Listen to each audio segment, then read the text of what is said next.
We have big news right now. Low-income Trump voters are now worried that he is going to cut their benefits. Hello everyone, welcome back to the channel. Today we are diving into a controversial and emotional topic. Across the US, many low-income Americans who voted for Trump are now saying they are counting on him to protect their benefits. But here is the twist. His cabinet picks and some Republican lawmakers are pushing for cuts to federal spending. It's a complex situation that got people asking, will Trump actually take care of his voters? And of course, reactions are pouring in. Let's unpack it all. We have big news right now. Low-income Trump voters are now worried that he is going to cut their benefits. Washington Post just ran with a new story highlighting interviews with multiple low-income voters from Pennsylvania. And the common theme in all these interviews was that these low-income voters did not want Donald Trump to cut their necessary benefits like Social Security, SNAP, food benefits, and more. And local Republican officials in Newcastle, Pennsylvania, are hoping the president-elect does not cut benefits to the point where it is catastrophic for local residents. I'm not sure where many of these low-income Trump voters were during the election when he promised to cut benefits on the campaign trail, but now they are in the finding out phase, and it's very unfortunate to watch. Now, you can go read the entire story on the Washington Post website. I think it's an interesting story, and it's one that most Americans should read. But if you were a voter, whether you were low income, middle income, or high income, don't expect Donald Trump to protect your benefits when he's explicitly said he wouldn't. As always, comment below your thoughts, spread the word, and follow along to stay up to date on all the news you need to know about. Low-income Americans who voted for Trump say they are counting on him to keep their benefits intact, even while his cabinet picks and Republican lawmakers call on him to reduce federal spending. We helped you get in office. Please take care of us. Pennsylvania resident Lori Mosura said, I never thought that would leave my face. No, I never thought that would leave my face. We bonded over bigotry, but they weren't supposed to turn on me. No, I never thought that would leave my face. Now I never thought that would leave my face. No, I never thought that would leave my face. Bonded over bigotry, but they weren't supposed to turn on me. No, I never thought the birds would eat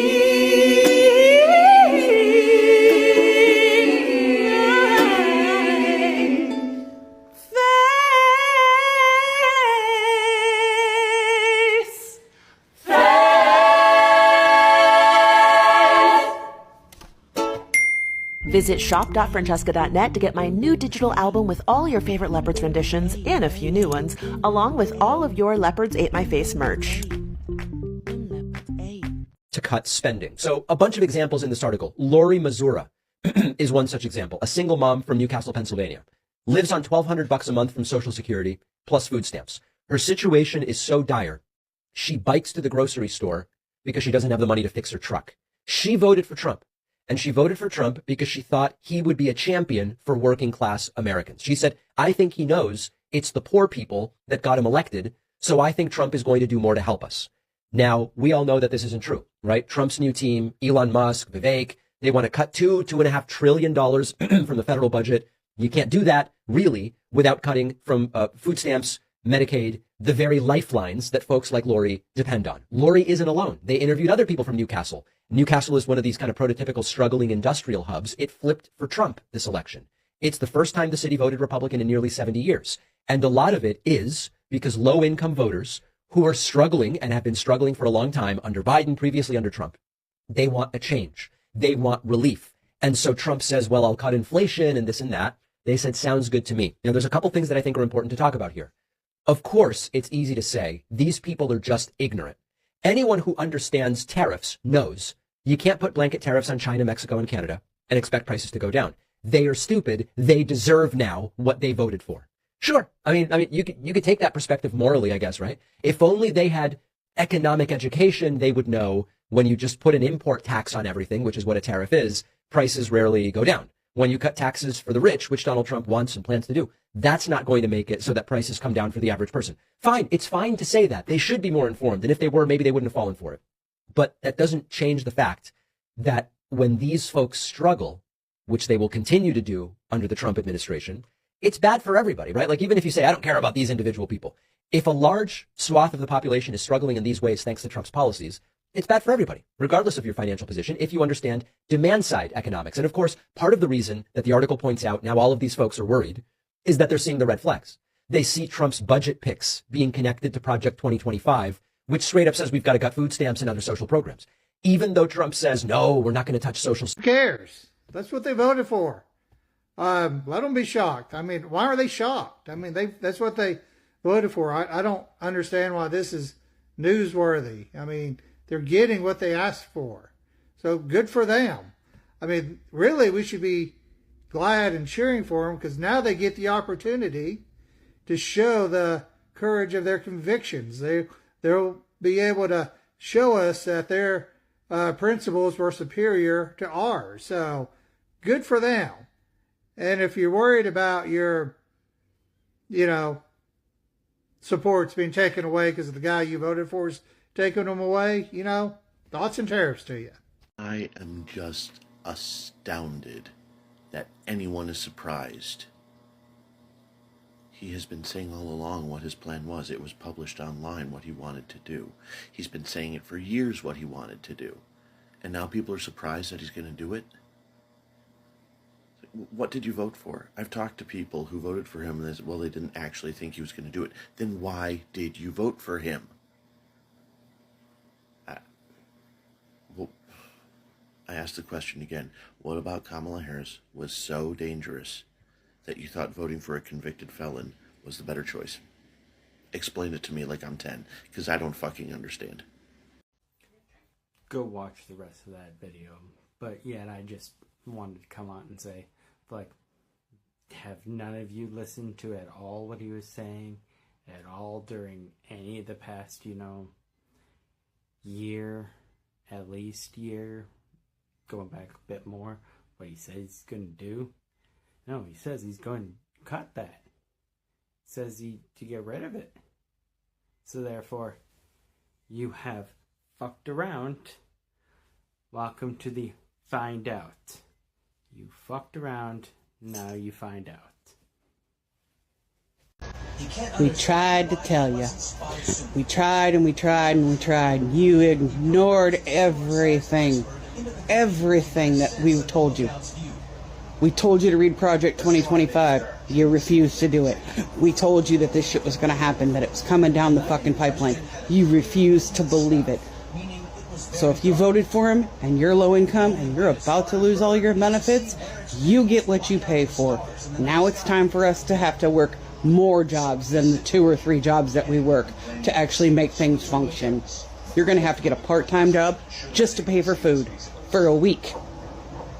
Because groceries are going to go through the air too. And I don't care who doesn't like this. You're welcome to unfollow me. So, Trump supporters, do you feel like you're winning yet? Now that you're seeing it hit your own pocketbook? And he's not even officially in office.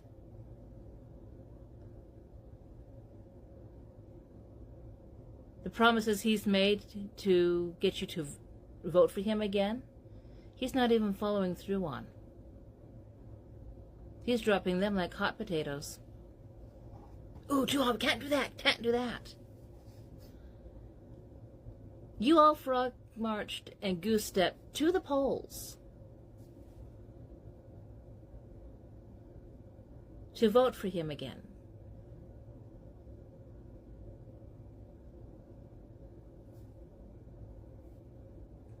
Even though many of us have tried to explain to you, even showed you actual facts. But oh no, you were afraid of the facts, because that would reflect on your own judgment. So, what's going to change? You voted for him in. And now you're seeing what he's doing, what he's planning on doing. You realize it's going to hit your own pocketbooks. You're going to really feel that pinch. Well, the top 1%, are going to fill their pockets. They're escalating the class wars, sowing division left and right. And the only question I have for you, aren't you glad you're winning? At any cost? Pat yourselves on the back. You voted for this.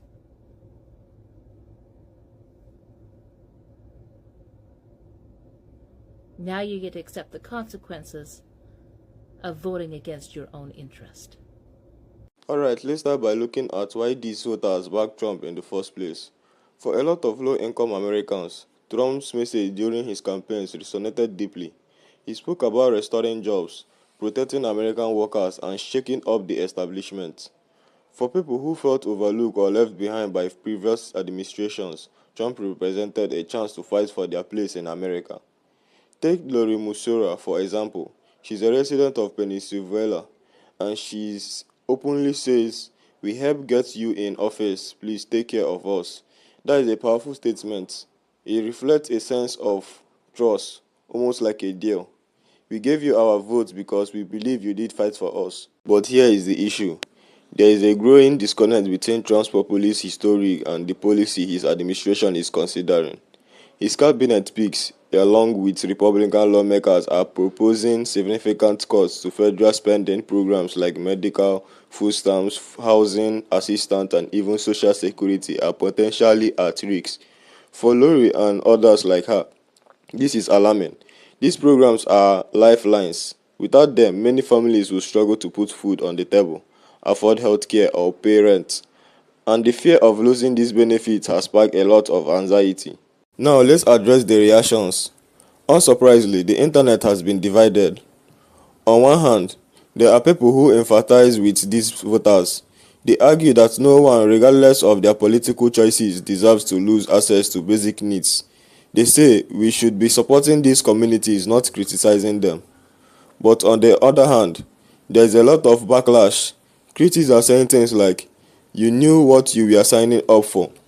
Trump's history with cuts to social programs was clear. Why are you surprised now?"